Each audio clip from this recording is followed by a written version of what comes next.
Ada masih bersama kami pemirsa di Apa Kabar Indonesia Siang. Kita hadirkan informasi selanjutnya untuk Anda. Kejahatan menahan ijazah yang diperbuat Sentosa Sil terhadap eks-karyawannya bertambah. Para korban yang baru berani menyampaikan nasib mereka mengadukan kejahatan perusahaan tersebut pemirsa ke Mapolda Jawa Timur. Namun ternyata praktik menahanan ijazah ini juga dilakukan sebuah perusahaan ekspedisi di Pekanbaru Riau.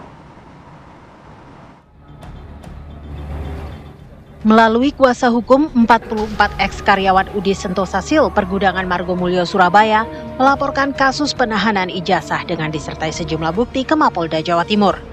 Perwakilan korban memperlihatkan juga unggahan beberapa akun medsos milik sang pengusaha Diana Janhwa. Bukti tersebut berisi dugaan konten penipuan perekrutan karyawan.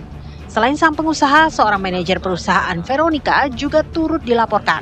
Veronica disebut sebagai orang yang bertanggung jawab menerima ijazah karyawan. Veronica dilaporkan terkait penggelapan dan penghilangan ijazah karyawan.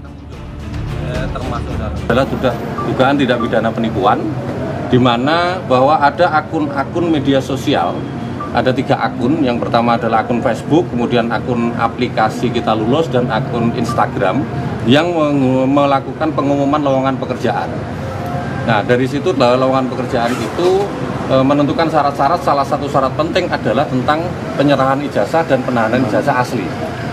Nah, ada 2 akun yang kemudian mengatasnamakan badan usaha lain, baik perseroan komoditor maupun perseroan terbatas, yang kemudian bukan merupakan milik atas nama Sentosa Sil, tapi diarahkan interviewnya kepada pergudangan di Margomulyo nomor 44. Nah, inilah yang kemudian saya melaporkan akun, bahwa akun ini ada dugaan penipuan yang mengatasnamakan PT lain, kemudian melamar ke sana dan menyerahkan ijazah atau uang 2 juta. Nah, setelah teman-teman resign, yang harusnya ijazah itu dikembalikan, tapi sampai hari ini tidak dikembalikan. Nah, maka ini masuk unsur dalam tindak pidana penggelapan dan itu sudah kita laporkan. Nah, yang ketiga adalah tentang penghilangan barang milik orang lain. Jadi ketentuan sebagaimana diatur dalam KUHP 406, barang siapa ketika menghilangkan barang milik orang lain, maka itu bisa dikenakan ketentuan pidana. Ini dasar kita adalah dari kejadian ketika kita sidak dengan Pak Wamen, bahwa orang yang biasanya mengetahui dan melihat penyimpanan ijazah di belakang mejanya, pada saat sidak barang itu tidak ada. Di saat eks-karyawan Sentosa Sil memperjuangkan keadilan atas kejahatan perusahaan, kasus baru yang serupa muncul di Pekanbaru Riau. Sejumlah mantan karyawan sebuah perusahaan ekspedisi mengadu soal penahanan ijazah ke fraksi PDI Perjuangan DPRD Kota Pekanbaru. Tak cuma ditahan ijazahnya, para eks-karyawan ini bahkan mengaku ditagih denda belasan juta rupiah usai berhenti bekerja. Mereka mengaku bekerja di perusahaan tersebut sebagai kurir. Perusahaan beralasan penahanan ijazah sejak awal mereka bekerja adalah sebagai jaminan pengiriman barang. Namun setelah karyawan berhenti bekerja, ijazah mereka tidak dikembalikan perusahaan. Sudah 5 karyawan yang melapor ke DPRD Kota Pekanbaru.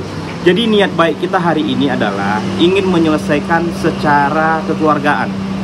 Secara kekeluargaan untuk bagaimana ijazah mereka dikembalikan.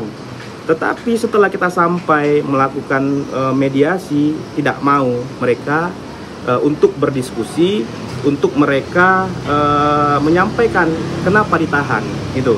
Nah, tadi kita sudah jumpa dengan yang teman ini kenal, dan mereka juga yang menerima kontraknya, tapi dia nggak bisa menjawab juga.